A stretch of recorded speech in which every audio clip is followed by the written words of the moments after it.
Welcome. My name is Michael Huggins. I am so excited to be with you for this next little bit as we're training you on what Renatus is, what velocity banking is, what real estate investing is, what wealth creation is. There's a lot to this. And so this is just going to be an introduction to who we are, what we do, and why we're so successful. Now, I love Renatus so much. What they've done, what they've been able to educate me on and help me achieve, I absolutely love it. I went from making $500 a week, working 17 hours a day, riding a bus and a bike to these jobs, to now where I can't even tell you how much money I make to keep the lawyers happy. So we're going to go through this. I am an independent marketing affiliate with Renatus, and I'm proud to do that. Also, I am not a licensed professional in regards to taxes or law, so none of what I say should be taken as legal counsel. You, like me, are going to go get your own, and also, what we're going to be covering is some intellectual property, so feel free to take a picture. The only thing that we ask is that you don't repost this stuff on social media. You don't use it for your own purposes, except for just for sharing and telling people about how awesome Renatus is. All right, now getting into this, I have a quick story about an inventor, and he had a ton of passion about making his invention a reality.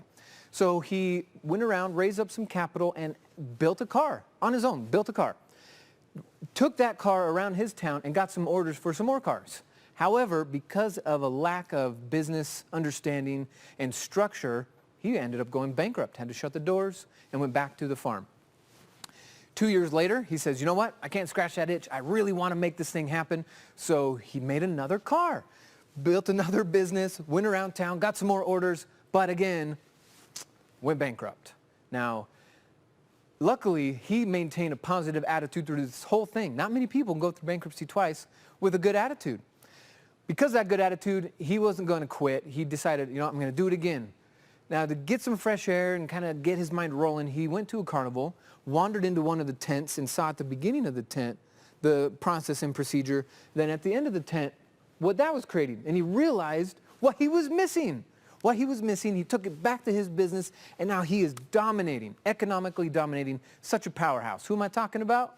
I'm talking about Henry Ford. Now here's his attitude around failure, and I'm going to invite you to take on some of these ideas and attitudes like him. Failure is simply an opportunity to begin again, this time more intelligently. So we're going to look at this stuff. Now, the key and the whole point of us in these videos and our company is to help you change your results. The only way to do that is to change your mindset. Now, how much does it cost to change your mindset? It's free. That's good news. That might be your first piece of notes. It's good news. I can change my mindset. It's free. Changing your mindset will change your results. So, here's what happened for me. Now, this is your day one video. I'm going to explain my day one just so you have a little more context, okay? I was following my dream. Do you guys remember your dream? When you were in high school, college, you graduated, you had a dream. You had something you wanted to do. The challenge is most people are following, you know, some practical person's advice, and they end up not following their dream but settling for something much less. I made that same mistake. I was going to be an automotive racer, raced in F1 and Le Mans, do all that stuff, and everyone in the practical world told me, no, you can't do that. You shouldn't do that. Why don't you become an auto mechanic? That way you'll at least have a job. So that's what I did. I looked around, I was like, I don't know how to pay for college.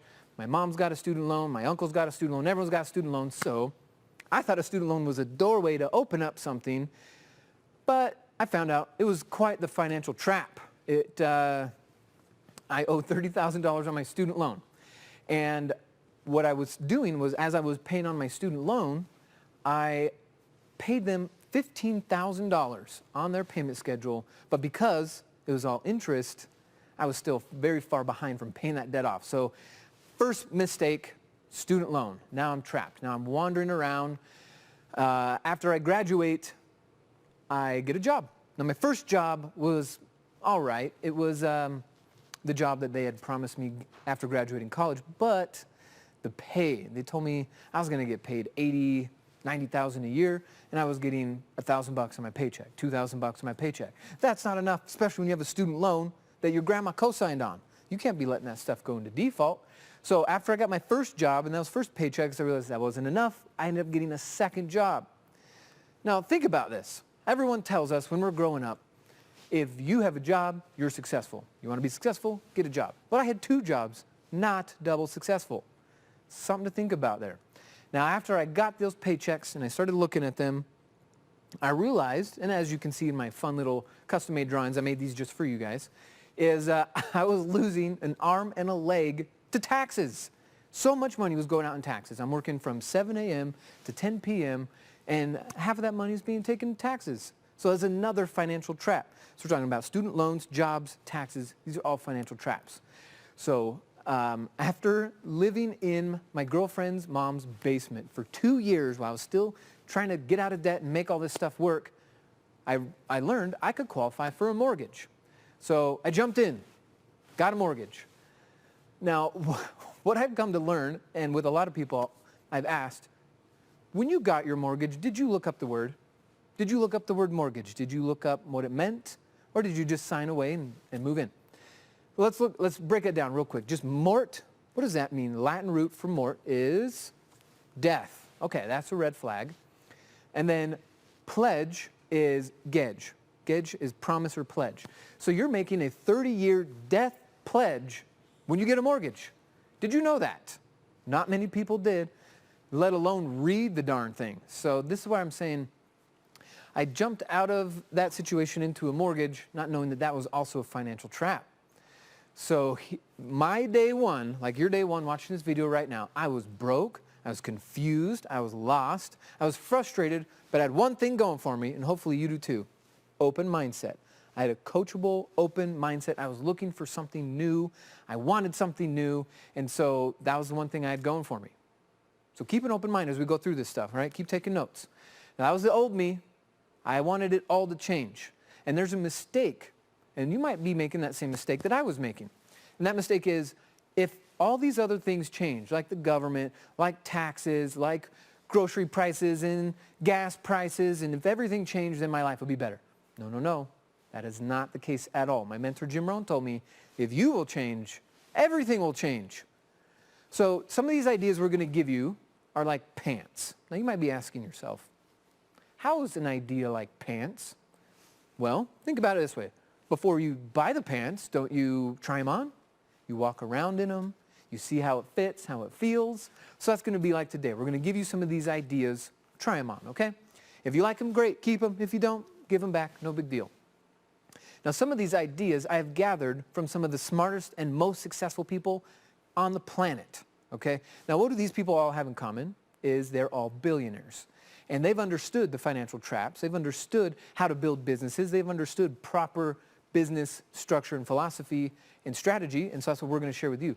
Now, after 8 years of going from basement, 2 jobs, riding my bike, riding the bus to these jobs and all that, to now I own multiple businesses, 6, 7-figure businesses, and everything's changed for me. How did we do this? What we did was we wrote a book about it. Went through all the messes, all the financial traps that most Americans find themselves in, and then wrote this book about how to get out of them, okay? It's from my own personal experience, but these are the steps to get out of it. People love the book so much that it actually went to Amazon bestseller in 4 different categories. So we're really proud of that. We're happy to share that. And this is a blueprint for ways to get out of the mess you were in. So because I changed, anybody can change. You could change, right? But again, if you want things to change for you, you got to change. That's right. Remember that. So one of the main things we're going to talk about changing is the mindset of working with a business or working with our currency, working in America. Our mindset of working. What is that mindset? Well, the employee mindset only deals with 2 currencies, and so inherently they're limited. Not only that, but there's a contradiction built into these, and that is, think about this. What's more important? What's more important? Money or time? Which one's more important? Okay, well, you know time is more important, so think about this. If time is more important than money, well, here's my perspective. When I was little, growing up, my mom would put me in the daycare and say, you spend your time here, and she'd say, all right, I'm going to go spend my time over here for what? For money. So my perspective was money's more important than my time or her time because we're all trying to get money. Now, the challenge is any contradiction is going to lead to pain. Any contradiction in any area of your life, whether that's health, relationships, communication, money, business. If there's a contradiction, you're going to have some pain. If there's some unawareness, you're going to have some pain. Can I tell you a story? Okay. A pirate walked into the bar, and the bartender recognized him from a year ago and said, "Hey, welcome back from your journeys. But you kind of look like a mess. What happened to you?" The pirate says, "Oh man, we had some amazing adventures, amazing adventures." Bartender says, "Well, what happened to your leg? You got this wood peg? What happened?" The guy said, "Oh, yeah, we were fighting this rival pirate group, and a cannonball came right at me, and I saw it, but I couldn't get out of the way and took out my leg. But, you know, I'm getting by with this wood leg. It's pretty all right." And the bartender says, well, what happened to your hand? You don't have a left hand. You have a hook?" He says, "Oh, yeah, we were just goofing around doing some sword fighting, and they cut my hand off, but I'm getting by with this hook. You know, actually, I think I like it better than the hand."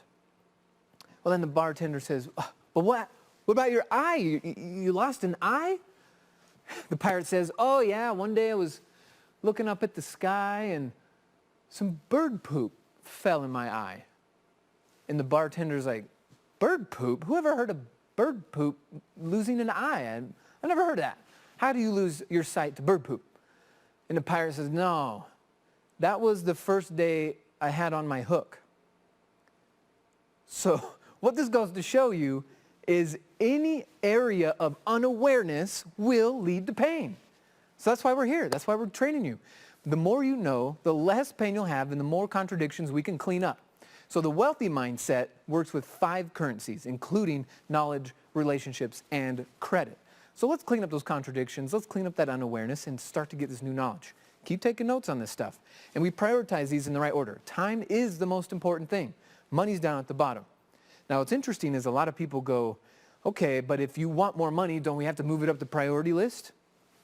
When in fact, you want money to work for you, you need to move it down at the bottom of the priority list. I know it's hard. I've been there. I remember standing at the bus stop while it was snowing, right? A foot of snow, watching cars go by, freezing, wishing I had more money. I get it. But if we keep money at the bottom of the list, then we can actually have more of it and we can control it. We don't want to be controlled by money. Okay? So keep the currencies in the proper order. Now, the other thing we want to fix or help you understand is the accumulation strategy. The accumulation strategy for retiring. The accumulation strategy for being able to stop working if you want to and just live off the income of your own personal resources. Well, how does that look? Most people are following what's called an accumulation model. So they take a little bit of money from their paycheck, put it in a pile. Take some, put it in a pile. And they do this for years, decades, half of their life. They're trying to build up this big pile. Now, who's in control of this pile? Are you? No. Who's in control? There is no control. It could be lost in a whim. It could be lost off someone else's bad decision. It's terribly risky.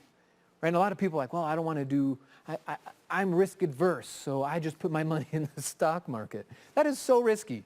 And to have a financial planner who's worse off than you trying to give you advice, stuff is dangerous, guys. The accumulation model, if you go look around and ask your friends, ask your family, hey, do you know anyone who's retired comfortably using the accumulation model? Building up enough money, building up a nest egg and living off of that. Do you know anyone who's done that? Or do you know anyone who knows anyone who's done that? It's such a rare happening, yet most people are still shooting for it. We want something that will actually work, that's predictable, reliable. So we've totally changed our mindset. We're not in the accumulation model. It doesn't work for most people, for the majority of people. Instead of building up a nest egg, how about we manufacture them? So in our world, the chicken is a rental property, and the eggs are rent checks, or it could be a piece of land and a note check, or it could be a tax lien and the interest checks. It doesn't matter. But the key is that these checks keep coming because of what we bought originally, right? Now think about this. If we had 10 paid for properties, free and clear, and you and I decided, let's go to Tokyo for a month, and we spend all the money from our rental income, all month long, and then next month we were like, how about let's go to Madrid? Okay, so we fly over to Madrid, and right when we land, guess what? First of the month rolls around, and our checks get deposited, and boom, we can spend a whole month, spend all the money in Madrid. And now we're like, how about London? You see what I mean? If you have paid for properties, free and clear, you have paid for assets, your money will chase you around the world. So what side of this equation do you want to get on? Do you want to keep chasing money? You want money to chase you? Obviously, the latter. So let's keep going. This is where you got to understand business owner mindset, real estate investor mindset. These two mindsets are going to get you out of the mess that you found yourself in. Here's what I mean. Let's talk about some real estate. We're going to define it using relationship analogies. So this will be a ton of fun and kind of catch up with a few things. So first, what is a buy and hold? In the relationship world, we know that is a marriage. Perfect. Okay. What about a foreclosure? What would that be? All right. You guessed it, divorce. Okay, here's one. How about subject to? What is subject to existing financing? How would that work in the relationship world? That would be marriage with a prenup. Okay, so some paperwork involved. All right, what about a lease option? What would a lease option be in the relationship world? You guessed it, living together before marriage. Okay, how about this one? Some of you have been subject to this one.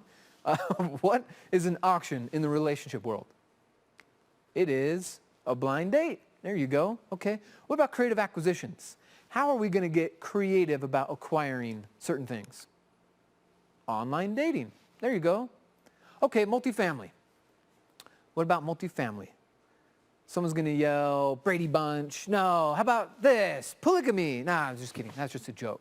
Okay, the point is, there are all kinds of real estate out there, all kinds.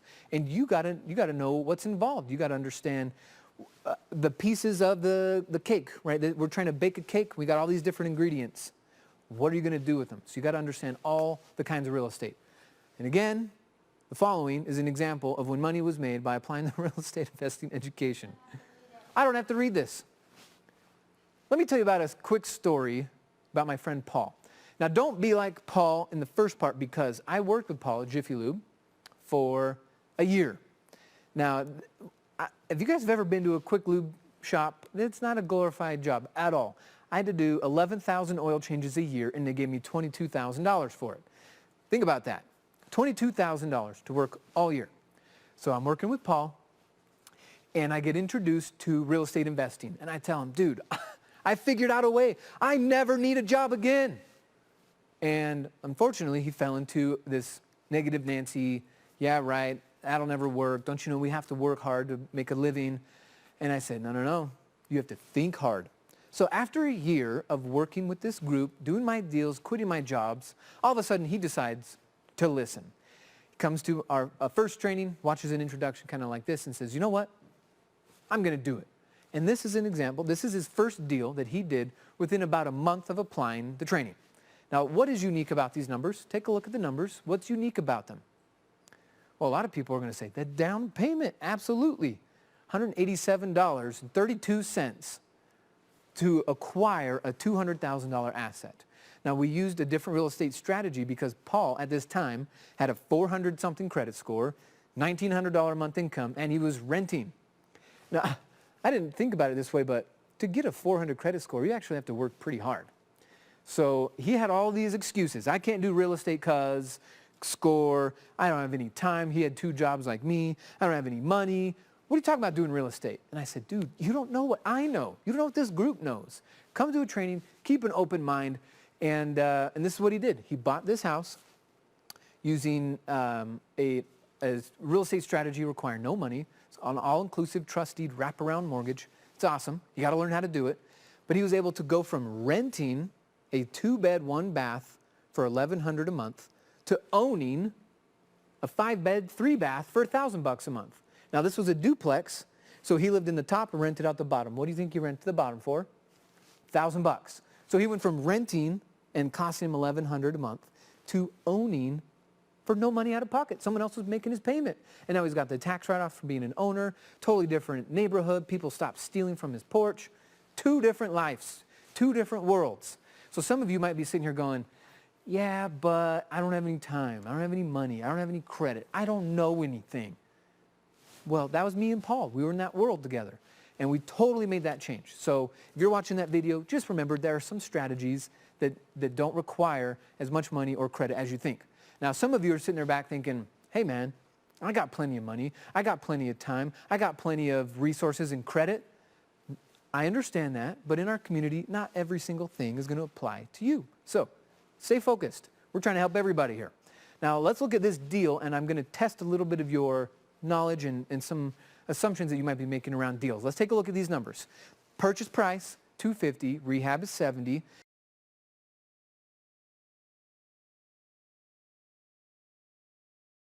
Then the holding and closing cost is going to be $15 and $25. So total for the deal, $375. We can sell this thing, this property, for $420. So by the numbers, and of course we're rounding, is a $45,000 profit. Now, this is nice inside of a 4-month window to make a $45,000 profit. The difference is there are 3 ways to look at these deals. There are 3 ways to approach, 3 mindsets when looking at numbers like this. So the first one is the kind of person who tells us, Michael, you're doing it all wrong. That rehab 70 grand, that's totally, I could have got it done for 40 grand. We could have saved $30,000 if you'd have just let me do the work. Okay. But what mindset is this person in, right? They're in the self-employed employee mindset. Now, some people might go, nuh-uh, not me, I'm a business owner. Okay, well, think about this. Financially speaking, if you can walk away from the deal and it's still making money, a business or whatever, and it's still making money without you there, that's a business. But if you have to be involved, if your income is related to a clock or you being there, not a business. You may get to fill out business tax forms. However, financially speaking, you're still self-employed. So this guy who says, I could move in, I could do the rehab myself, I could save a bunch of money, he's stuck in self-employed mentality, which we're not interested in. We're not interested in that. We want a business to create a lifestyle. So this is not for us. Plus, how many deals can he do at one time? The move-in person. They move in, how many can they do? Just one. We want to do way more than that. So this is not the mindset we're after, okay? Not to mention, this is what your living room would look like. And as soon as it's pretty and comfortable and nice, you sell it and move back into a construction zone. We're not talking about this. We're talking about being the CEO of a real estate investing empire, not a contractor inside of a real estate project. 2 different worlds, okay? The second type of investor that we meet is the debt person. This person says, hey, you know what? I know all the lenders. I know how to do this deal, no money out of pocket. So let's go after it. And we say, okay, sure, let's do it. So we need $325 up front to do the deal. So we can get a hard money lender. And the nice thing about hard money lenders, they don't care about your credit. They don't care about your income. What do they care about? The deal. If you know how to structure a deal, they'll lend you the money. But they're not partners. They're just in it for the money. So they'll give you money, on this example, 12%, 6 months. Okay? So now we're doing the deal. Oh, this is exciting, right? It's only going to take us 4 months to do the deal. We got all the money. And we're going through the project. It's exciting. And remember, our sales price is $420. But in the middle of the deal, market has a correction, and now the deal is only worth $320. Can this happen? Can this happen? In the middle of a deal, can sales prices and ARVs adjust? Absolutely. We don't have any control over this. So is there a way for this person to finish the deal without losing money? Without losing anybody's money, their own money, coming to the table with money? Is there a way for this person to finish the deal based off of how they structured it without losing money? It's a challenge, but unfortunately, no. Someone's going to lose money because of how he structured it. So let's take a look at the third one, and you'll see a whole new world where the risk is much lower and we can create more deals. So there's a level to this. One of the major keys is structure. If you don't have any structure, kind of like Henry Ford, you're going to go bankrupt. If you don't have the proper structure and proper awareness, it's very easy to make a mistake that could cost you too much. So the little bit of structure, now let's take a look at this deal. With this structure, we're going to call it a debt equity blend with an LLC. So here's the thing. The same private money lender for the debt, but instead of taking $325, we're going to take $215. Same hard money lender, same deal, but we're not going to take it all. We're going to do just $215 on this deal, not the $325. And then the other amount of money is going to come as an equity partner. And what we're going to be able to do is sell half of our company to this equity investor. Now think about this for a second. Where do we find these equity investors? Is it hard to find? Is it easy to find? Think about it this way. Most of the people you know who are contributing to their 401ks, who are invest in the stock market. And so there's this huge amount of money that's open to risk and has a very little interest rate attached to it, very small earnings plus fees and taxes and everything else on top of that. So what if we started having conversation with people and said, hey, you got 110,000 over here. If you put your 110,000 into this deal with us, you could own this half of this LLC. On this particular deal, you get 22.5 as your income. Plus you get tax write-offs, you get a whole bunch of other things. And guess what else? We can insure the property. Your investment has an insurance policy. Can you get insurance on your stock or your bond or your T-bill? Not necessarily.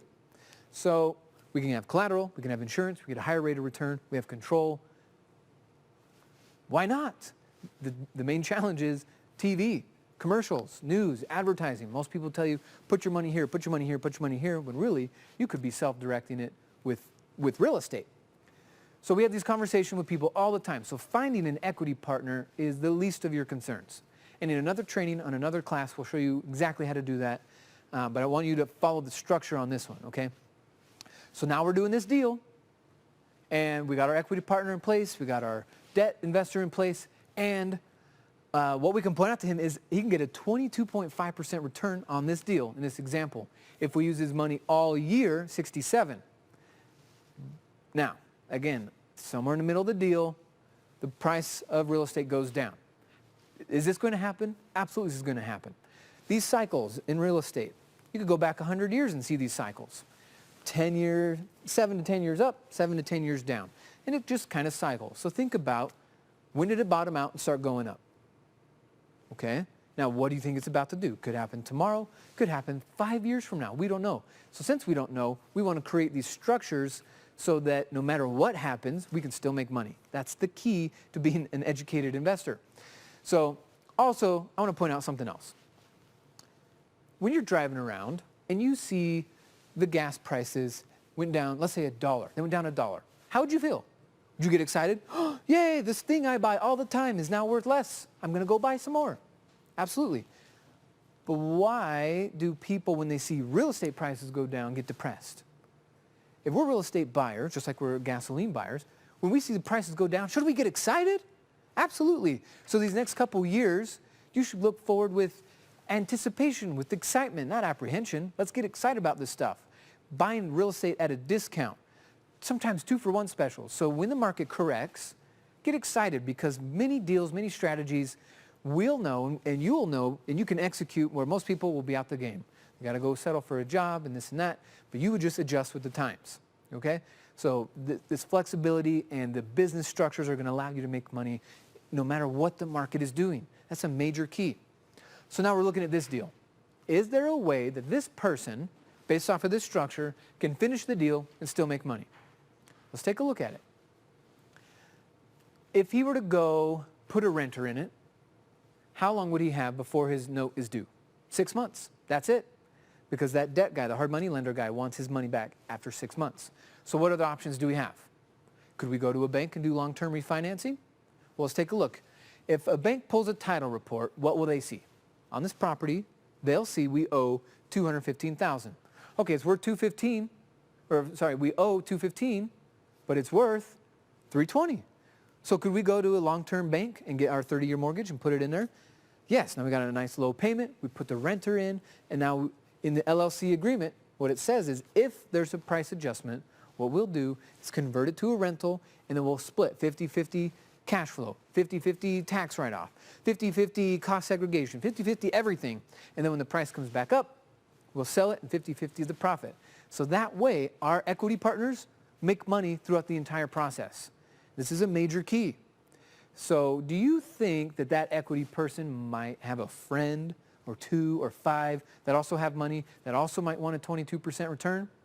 Exactly. So the more you do this, the easier it gets. And you might run into a situation where you now have more money than deals. Okay? So then you just watch a different class about where to find the deals. Now, as the investor in the deal, if I put no money into this and I get 22.5 out of it, my return is an infinite rate of return. Okay? That's the CEO position we want you to be thinking about. It's a mindset. Now, the wealthy people in this country all use business systems. That's what I'm saying. If it's a system, you can step out and the money will still be the same. Okay, if you have to be there for the money to be the same, not a business. Now, if you're taking notes, I want you to write down on the side, systems as an acronym, SYSTEMS. It stands for save yourself stress, time, energy, money, and sanity. If you have a system, you can save all these resources. But if you don't have a system, then you are spending all that stuff, time, energy, money, and your sanity, okay? We want these systems. So think about McDonald's as a system. Most people think they're a restaurant business, but really, they're the #1 holder of real estate, and their system is so reliable and so easy that it can be run by teenagers. Think about that. This corporation feeds 1% of the planet every day, run by teenagers. So what is the smallest, most complete real estate business? Do you have to be there to make money? It's a rental property. You don't have to be there. You step out, the rental property makes the same amount of money whether you look at it all day or not.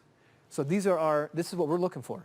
We're looking for complete business systems that we can leverage so that we can spend our lives how we want to, not just chasing money. So here's the 5 pillars of wealth. These 5 pillars of wealth, if you pay attention to each area, you'll be successful, phenomenally successful. If you neglect these areas, we can pretty much figure out where you're going to end up. Okay? You'll become another statistic. You know, if you look around right now, people age 65, 95% of them are either dead or dependent upon family, friends, church, or government, or some other resource to pay their bills. Only 5% of people actually retire. So do not neglect these things. Now let's go through them. Here's an example of the tax pillar being used as a business owner versus W-2. And you can make the same amount of money. Same $100,000 comes into your life. But the challenge is W-2 employees, we get taxed on that money up front. Whereas business owners, our revenue comes in, we spend that revenue to pay for our business and our lifestyle and other things to take care of that. And then we're taxed on what's left over. So same expenses, the same household makes $100,000, spends $70,000. But because one's a business owner, their tax savings is $20,000 difference. So of course, this is an example you're going to get with your CPA. Everyone has different numbers. But the idea that you see is business owners are taxed totally differently than W-2. And you can, like me, have a W-2 job and a business at the same time while you're growing this one to replace its income. Now, where do you learn this stuff? How do people become business owners successfully? I've researched a ton of other companies, and unfortunately, I'm embarrassed to say, I've spent thousands and thousands of dollars with other companies just to find out I was wasting my time and my money. When I came to Renatus, they weren't asking for all of my money. They weren't asking for gobs and gobs of money. They were serious, though, about having this bar of knowledge be set in order to take advantage of everything this community has to offer. You have this Renatus knowledge, great, the doors open up to you. That means you become this type 3 educated investor. That's what we're looking for. Now, how do you get the training? It's through online video vaults, over 300 hours of practitioner instructors. Now, what is a practitioner instructor? A practitioner instructor is someone who does exactly what they're teaching. Okay, you might go to the academic world and go to your university and take a business class, but that guy is an employee of the university, not the business owner. So these practitioner instructors, these business owners, are doing exactly what they're teaching. Okay, when you open up the multifamily class, that guy owns thousands and thousands of doors. When you open up the fix and flip class, that guy's fix and flipped hundreds of doors. So those people, when you're listening, you're learning from what they're doing, not some guy who had a successful business years ago, in the moment right now. Now, our education is designed in 2 parts. The first half of the class is going to be designed to help you keep your money. And stay tuned to the end of this video because I'm going to show you one technique that will make a major difference in your life. But the key is you got to keep your money. We already saw that difference with taxes, but what about with banking? What about our retirement accounts, our credit scores? All these things, if there's unawareness around these, remember my pirate story? If there's unawareness around these things, you will get hurt. So the first group is going to help you keep your money. The second group of classes is going to help you build your money. So let's dive into that, okay? Renatus' top tier program is a bargain. It's 25 grand. Now, some people might think, man, 25 grand? I don't know. But you got to ask yourself, how long do you want to keep thinking 25 grand is a lot of money? Here's what I want you to do. If you go to myrenatus.com, you're going to go through the course catalogs and you'll see everything that we have to offer. The first thing is the Keep Your Money classes inside of our essentials, okay? This group of classes is for everybody, everybody. Even if you're never going to be a real estate investor, you still need to learn about your banking, your taxes, your credit, your retirement accounts. All these things matter to you. So in our course called The Essentials, this is where we're going to help you fix your money right away. You got to start applying this stuff. So there's going to be the core classes and then some add-on classes into your real estate as you're starting to say, all right, I'm ready to do my first deal now. So we have our red flags class, things not to do, our creative acquisitions class, how to buy things with just the words. There's a ton going into the essentials. Once you've got those Keep Your Money classes in your brain, then we're going to start on the Build Your Money classes. This is what we call the AIT, or Accelerated Investor Training. Now in here is, like if you were to go be a specialist, you could specialize in buy and hold. You could specialize in multifamily. You could specialize in commercial. How many of you wanted to own restaurants and storage units and movie theaters and offices and hotels? We got a whole thing on commercial. Then we also have the paper side of real estate, owning the tax liens, owning the tax deeds, owning the seller finance notes, all of the paper side of real estate too. This is important to know because in those cycles, remember we talked about the real estate cycle? There's the commercial cycle that's different, and then there's the note cycle, which is also different, which means there's always something up. Notes is going to be up. You got to learn this stuff. Then there's also wholesaling and auctions and lease options. There are short sales and foreclosures, which is going to be a big deal when the market does its correction. You're going to have to know this stuff. Now, some of you that are already on this wealth path, you have 20, you have 50, you have 100 doors already, great. Then this next round of classes for wealth acceleration is going to enhance what you're doing, speed you up to where you're already headed. Okay, so wealth acceleration and the business management side of real estate, man, we knock it out of the park with our training. There is no one better than us. And then also finally getting into the retiring in real estate, how to hold this stuff, how to pay little to nothing in tax for the rest of your life. All these advanced strategies, once you've watched those Keep Your Money classes, then we'll do your Build Your Money classes. In the AIT, there's over 300 hours of training. It's huge. You don't need to go through all of it to start, but you do need to start if you're going to go through all of it. Now that was our education pillar. Now let's talk about this banking pillar for a minute. This is the gold that if you pay attention, your life will never be the same. If you apply what we're about to show you, you will get out of debt faster. You just have to run the numbers and pay attention, okay? So again, we're going to use a hypothetical scenario, again, because your numbers are different than my numbers, than Sally's numbers, and Andrew's numbers. Everyone's numbers are different, okay? So we're just going to take an example of $5,000 after tax, and this person is just going to do their typical banking. And think about this. When your $5,000 comes into your account, why is it going to your checking account? Have you ever thought about that? Why do you immediately put in your checking account? We want you to be thinking critically about all of your financial moves. So again, why is it going to your checking account? Well, most people would say, well, duh, Michael, I need to pay my bills. Okay, so let's take a look at this example here. So we got a loan, $1,200 a month for a $200,000 loan at 6% interest. Then the next thing we got to pay for is a car. $12,000 balance left on the car, $600 a month at 6% interest. Now we have some credit cards. We got a line. $12,000 balance, $600 a month at 21% interest. Now think about this. How long would it take you to pay off this credit card if you were making minimum payments? Minimum payments at 21%. How long would it take? Years, right? Years and years and years and years. Better part of a decade perhaps for some of you. Depends on your numbers. But if you make minimum payments with the bank's agreements, you are stuck. The other thing I want to point out is with this plan, I love this plan, is you don't have to cut lifestyle. Have you ever met someone who's created wealth in their life by scrimping and saving and cutting and just shrinking? Have you met someone that shrunk their way to wealth? No, it doesn't happen. So in this lifestyle category, most people think and have guilt all wrapped up in their lifestyle. Oh, I shouldn't be going to the movies. I shouldn't be taking this person out to dinner or whatever because I'm trying to get out of debt. Well, the challenge is a lot of this advice out in the world says, hey, if you cut out your dinner and your movies and you cut out this and that, then you could become wealthy by cutting. It doesn't work like that. This plan I'm about to show you does not require cutting your lifestyle. It requires thinking about your money in a different way. Okay, now also in our example, this person is putting $1,400 a month to their savings account. So in their cash flow statement, it's 5,000 in, 5,000 out. Not a good business. Cash flow zero. Would you buy that business? No, it's not a good business. So what about changing some structure? What can we do to make something different in this person's life? So I'm going to ask you a few questions. So this is going to challenge some of your 9th grade science class memory.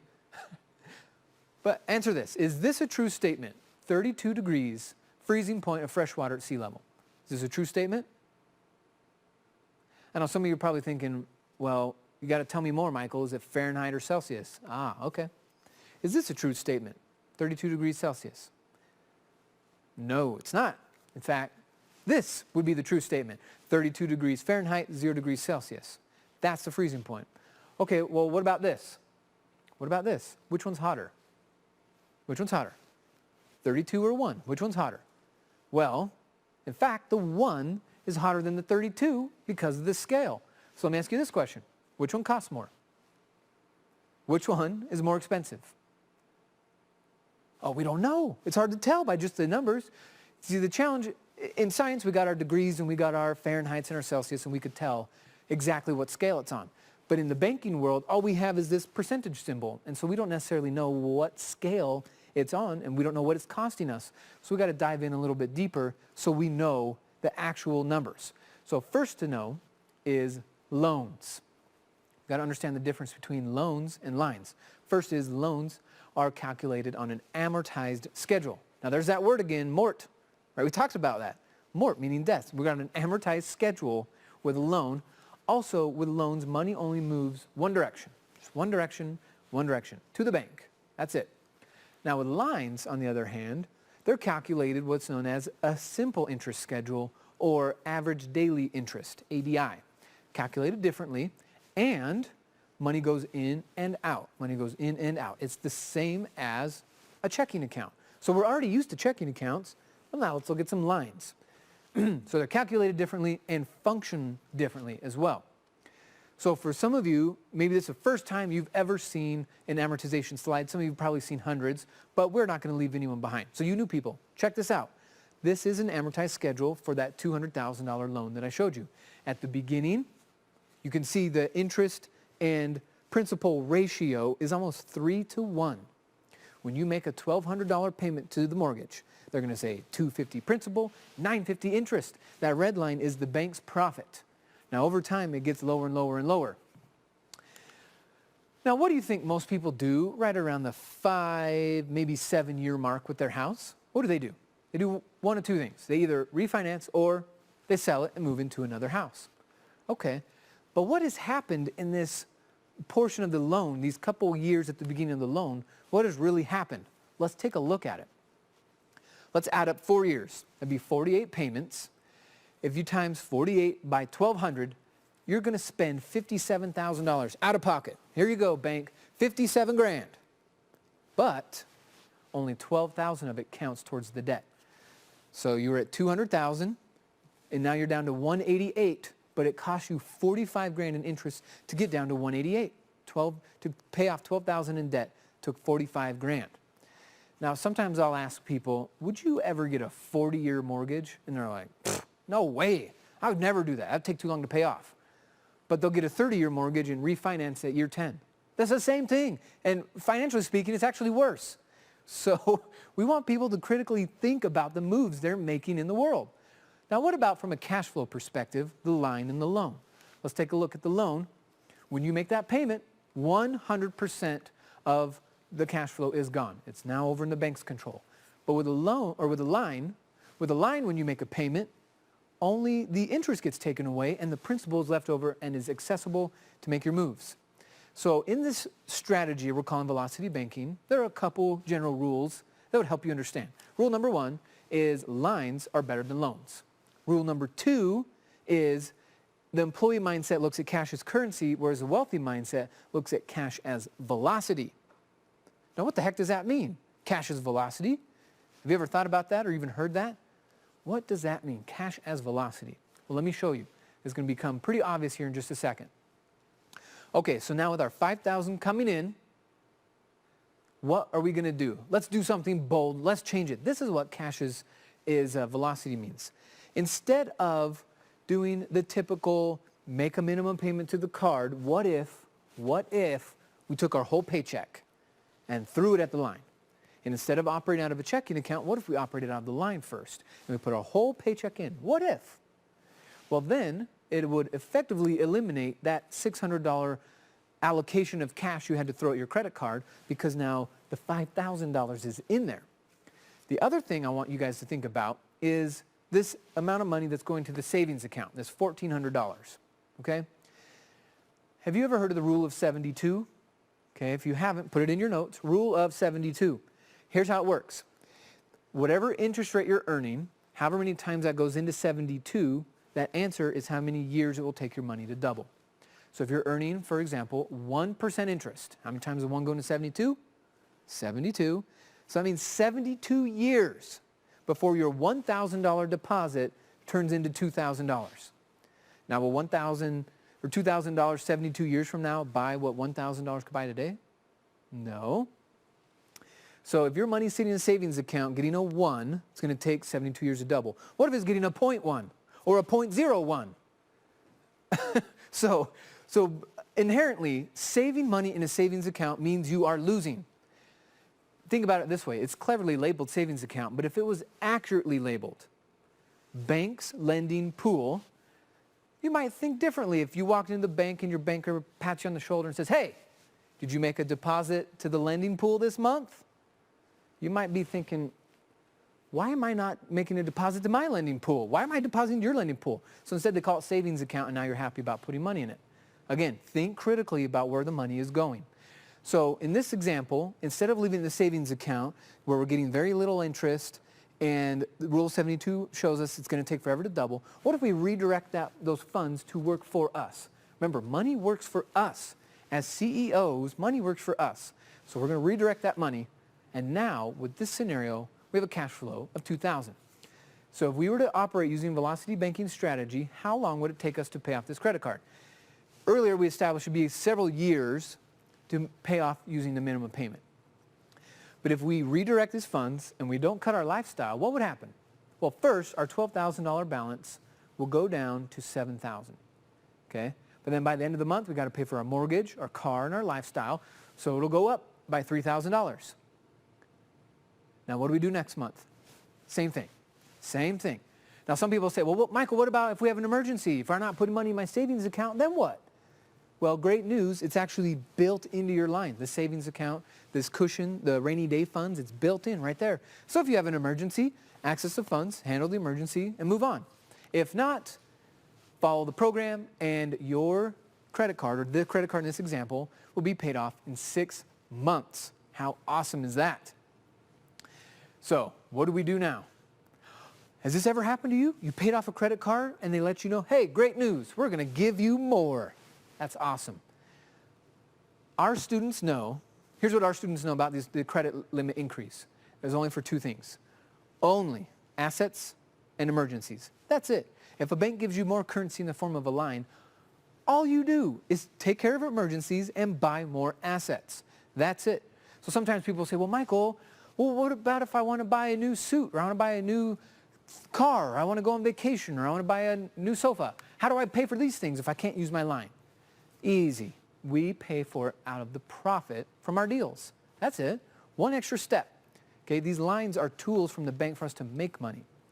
Okay, so now we've paid off this line. Here's what we could do. Here's what's really cool.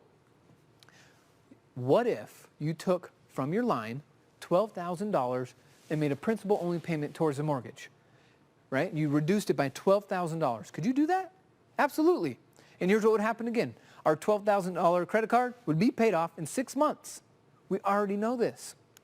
So here's what's interesting to think about. The interest rate. I know some people go, but Michael, the credit card's 21%. My mortgage is only 6%. Why on earth would I do that? Okay, well, let's look at the math, the numbers. In a loan, for you to go from $200,000 down to $188 took 4 years and $45,000 in interest. But on a line, if we used our line to get our loan down from $200 to $188, it would take us 6 months and cost us $1,200. That's it. To get our line, using a line to get our loan from 200 down to 188 would take 6 months and $1,200. That's it. So some people would think, oh, wow, I have a really low interest rate. Look at me. And then other people are like, yeah, but look at the structure it's in. It's costing you so much money. So at the end of the day, do you want to pay a low interest rate or do you want to have more dollars? It's a real question.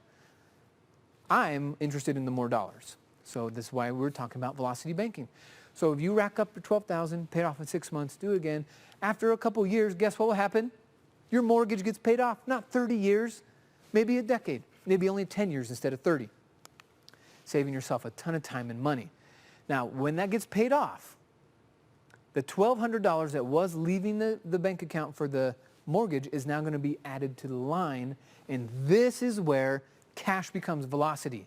See, we're not making any more money. We're not. But because we're adding cash this way, it's actually speeding up that velocity curve, right? That graph is actually steeper now because of the cash we're throwing at it. Cash is velocity. So here's what we can do next. Pay off the car.